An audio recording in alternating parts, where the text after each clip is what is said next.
The movie opens with two tourists, Greg and Heather, visiting Australia with their tour group. But because they oversleep, by the time they wake up, the group has already left without them. Seeing it as a chance for adventure, they decide to sign up for Tucker's experience, a shark cage diving trip. When they arrive, Tucker's neighbor, Dave, tells them Tucker's on vacation and won't be able to take them. But just then, Tucker himself shows up and agrees to head out to sea with them. On the boat ride, Tucker shares that he was attacked by a shark as a kid, leaving scars he still carries. Ever since, he's had an unusual obsession with sharks. Heather responds, "I can't even imagine how hard this job must be for you. Surviving a shark attack and still working out here? If it were me, I probably wouldn't even go near the water again." Tucker just smiles. "It wasn't the shark's fault," he says. He then pours blood into the water, drawing sharks in close. Greg and Heather climb into the cage and are lowered into the ocean, face to face with the predators.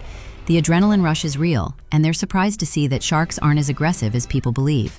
But once they're back on the boat and about to thank Tucker, he suddenly stabs Greg in the neck and tosses him into the water. Heather's screams echo across the open ocean, but there's no one out there to hear her. That's the movie's chilling opening. The story then shifts to Zephyr, an American surfer. After a session in the waves, she stops at a remote gas station and meets Moses, a real estate agent whose car won't start. Zephyr lives in a large camper van and prefers keeping her distance from people. She's hesitant to help, but when Moses insists, she gives in. As they talk, they connect over their shared love of surfing. By nightfall, Zephyr's van is parked outside Moses' house, and they get intimate inside. During the night, Moses tosses a fin key, the small tool used to attach a surfboard fin, out of the van. Moses starts to believe their meeting was fate and that they should be together. But Zephyr lives life on the move. She never stays in one place, and she never even steps into Moses' house. While he's off grabbing food for her, she drives away. Moses is left heartbroken. Zephyr heads straight to the beach, ready to surf, but she can't attach her fin because she no longer has a fin key. She spots a truck nearby and goes to check it out. The truck belongs to Tucker, who suddenly appears behind her. He gives her a fin key, but casually tries to find out if she's alone, the same way he had coaxed Greg and Heather into revealing their situation. Zephyr doesn't bite. She keeps her answers short, and Tucker drives off. Then she gets a text from Moses, saying he's coming to surf with her. She feels tempted to invite him, but holds back, a choice she'll soon regret, more than she can imagine.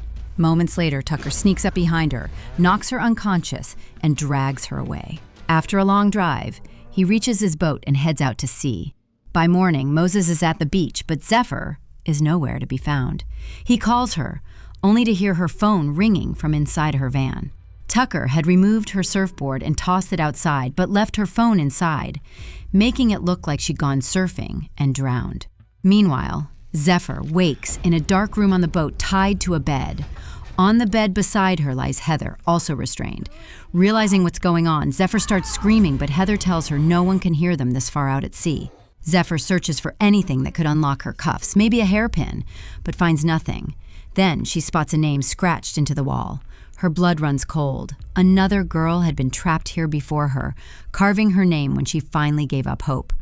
Heather has already resigned herself to the same fate. She's tried everything. Up on deck, Tucker sits calmly, fishing, as if nothing is wrong. Zephyr asks Heather, "Will anyone come looking for you?" Heather answers, "I was here with a guy. On this very boat. You don't want to know what happened to him." But from the look on Heather's face, Zephyr gets the picture. Then Heather turns the question back on her. "Will anyone come looking for you?" Zephyr thinks, maybe they would have, but now, probably not. Still, Moses can't stop thinking about her. He heads back to the beach, just in time to see Zephyr's van being towed away. That rattles him because that van was her home. Without it, where could she possibly be staying? Moses goes straight to the police station, his worry deepening. From there, he starts looking for her. Meanwhile, Zephyr spends the entire day trying everything she can to free herself, but the possibility of escape feels miles away. By nightfall, she notices something, a thin wire hidden in Heather's bikini. Zephyr pulls it out and starts working on her handcuffs, but that's when Tucker barges in, carrying bread and water for them. The room is sweltering, their throats bone dry. Heather downs her water immediately, but the way she hides under the blanket catches Tucker's eye. Before he can yank the blanket away, Zephyr distracts him. "Give me my food."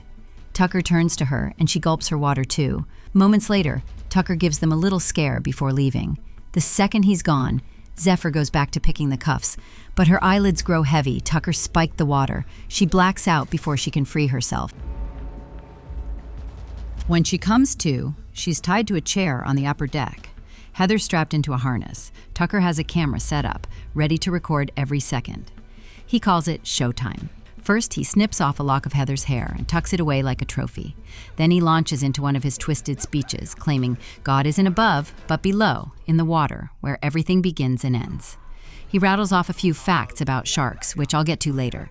They matter more than you think. Tucker pours blood into the water, pulling the sharks in close.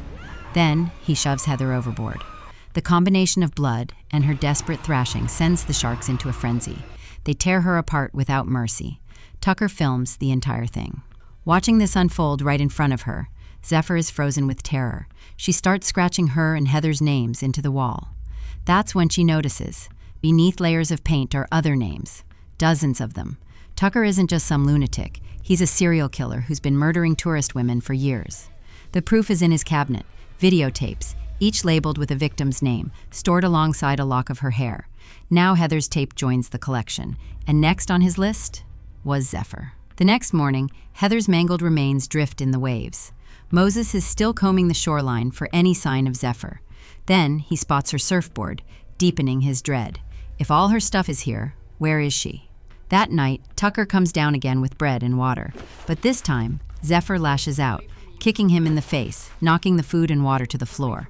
"You think you're a shark?" she snarls. "You're nothing but an insect." Tucker walks out without a word. After he's gone, Zephyr spots a bucket in the room. She rips off the handle and sharpens it into a weapon, knowing he'll be back. Since she didn't drink the water, Tucker comes the next time with a syringe, planning to knock her out.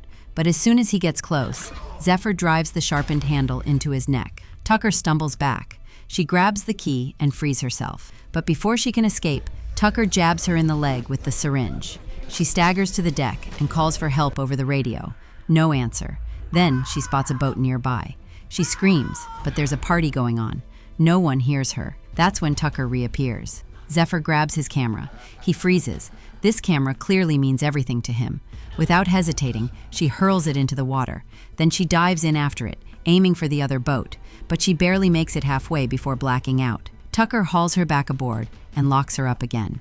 Now with no camera to film, Tucker won't kill her, at least not yet. Zephyr had outplayed him, fully aware of how his twisted mind worked. Now Tucker had no choice but to leave Zephyr alive and head back to shore to grab a new camera. He locked her inside the boat, then drove off in his truck. Meanwhile, the police had started actively searching for Zephyr. But Moses still wasn't convinced they'd find her in time. He began combing through CCTV footage from the beach parking lot. That's when he spotted Zephyr's van. And then, Tucker's truck. The Tucker's Experience logo on the truck was all Moses needed. After a little digging, he tracked down the location and went straight for the boat. The moment he climbed aboard, he heard Zephyr screaming from below deck. Without hesitation, he broke in and reached her. Zephyr was thrilled to see him, but just as shocked. She couldn't believe he'd found her so quickly without a single clue, especially after she'd left him stranded earlier. But Moses had told her before. They met for a reason. Zephyr told him to head upstairs, find something to free her, and call the police. Moses managed to make the call, but Tucker caught him off guard. The line had connected, but before Moses could say a word, Tucker smashed his phone and beat him badly. Even so, Moses refused to give up. He was just about to finish Tucker when Dave blindsided him, still unaware of what Tucker was really doing. Only when he heard Zephyr's voice did the truth hit him, but by then, it was too late. Tucker drove a hook straight into Dave's head, killing him instantly.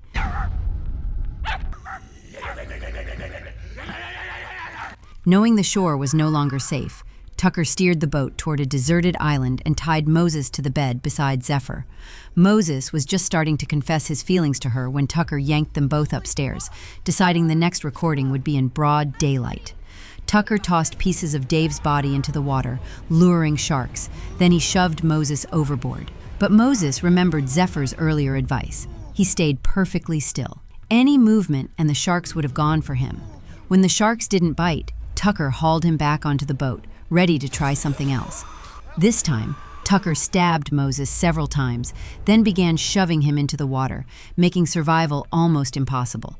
But just then, a lifeguard helicopter appeared, searching for Zephyr. Panicking, Tucker dragged them both back below deck and locked them in. Moses was alive, barely, but losing blood fast. Seeing him fading, Zephyr tried to slip her hands out of the cuffs. No luck, so she did the unthinkable. She broke her own thumb to get free. When that still didn't work, she went even further. She bit down and tore the thumb off completely. Racked with pain but driven by determination, she finally freed herself. Just as Tucker came down to knock her out, Zephyr tricked him, slipped out, and locked him inside. But Tucker had another way out. By the time Zephyr reached the top deck and started the engine, he'd shut the whole system down.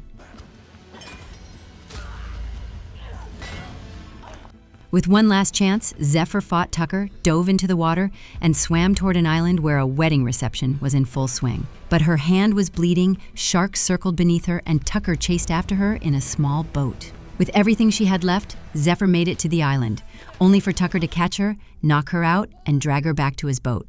Now he realized the real threat wasn't Moses, it was Zephyr. This time he tied Moses to a chair and suspended Zephyr from a harness over the water. That's when a massive great white shark appeared. All the other sharks fled. Tucker froze. He'd never seen anything like it. He realized it might be the same shark that had attacked him as a child. He was transfixed. Without warning, he shoved Zephyr into the water. But she still refused to give up. Tucker reached for a harpoon to provoke the shark, but it slipped from his hands and landed near Zephyr. She grabbed it, cut herself free, and found herself face to face with the predator. The shark swam toward her, then passed by without touching her. That's when she saw it, a deep scar across its body. This shark was a survivor too, having escaped human cruelty. The sight lit a fire inside her. Zephyr climbed back onto the boat, seized the harpoon, and struck Tucker, knocking him into the water. The great white surged forward, clamping its jaws around him and dragging him under. The most chilling footage of all turned out to be Tucker's own. But in the struggle, Zephyr fell overboard too. Moses thought it was over for both of them, until she resurfaced, fired a flare toward a passing boat, and got them rescued. Zephyr had not only saved herself, but also Moses. And with that, the story reaches its climax and its end. Friends, what I'm about to share with you, I want you to listen with your eyes closed, because these are things you might never have heard before. 99% of us have never actually seen a shark in real life, and probably never will. Yet somehow, we all know that sharks are extremely dangerous, like monsters. We've been told they rip humans apart and eat them. Even kids grow up believing this. But here's the real question. If most of us have never seen a shark, how do we know this? The answer: movies and cartoons. These two mediums have repeatedly cast sharks as the bad guys, and that's how the fear took root in our minds. But if we actually look at the facts, the truth is shocking. Do you know how many people sharks kill in a year? Not millions, not thousands, not even hundreds, just 5 to 10. And most of those are cases of mistaken identity. In reality, sharks don't see humans as food. Now, let's compare. Mosquitoes kill over 1 million people every year. Dogs kill around 59,000 people annually. And coconuts? They cause about 150 deaths a year. But have you ever seen a coconut horror movie? So why have sharks been painted as these bloodthirsty beasts? Because they look intimidating, massive size, sharp teeth, things that naturally trigger fear. Filmmakers have capitalized on that, turning sharks into imaginary villains. Every year, hundreds of movies are made about killer sharks, when in reality, sharks aren't killers at all. Now, here's the other side of the story. While sharks kill barely 10 people in a year, humans kill about 100 million sharks annually. That's 1 human for every 10 million sharks. So, who's the real threat here? This superstition and fear-driven image have slashed the global shark population by 70% in the last 50 years. Today, only 30% remain, and many species are already extinct. Yet there's still no massive effort to break this myth. And those so-called shark hunting competitions in other countries, they're not just for sport. They're tied to a huge trafficking industry where sharks are killed for their fins. Now, about the soup made from those fins, it's not only tasteless, it has 0 health benefits. So why do people drink it? Because it's become a status symbol, a way to flaunt wealth and class. The demand is so high that there's even fake fin soup now. And since the real thing has no taste either, you can't even tell the difference. Calling out this racket, let alone openly talking about it, is incredibly difficult. But sharks are a crucial part of the ocean's ecosystem. Wherever they vanish, the waters start rotting, filling with algae and pollution. Wiping out sharks is actually deadly for humans too. The problem? Most people don't know this, and Hollywood keeps pumping out shark monster movies every year, making money off the fear. But now you know the truth. So next time someone calls sharks dangerous animals, tell them to Google the facts. Show them the numbers. This myth needs to be shattered. We need to start talking about it. And if you liked this video and learned something new, hit that like button. Drop a comment below. Were you also living under this misconception until now?